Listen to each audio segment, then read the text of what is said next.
How to create a Telegram without a phone number. Hello everyone. In this video, I will show you how to create a Telegram without a phone number. First, install and open the Telegram app on your mobile device. Tap on Start Messaging. Tap on Continue. Here, you can add any fake phone number instead of using your own. There are several websites on Google that allow you to have a fake number, and you will receive the verification code on that number.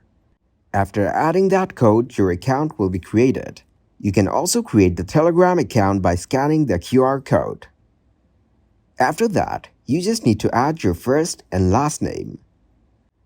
And your account has been created.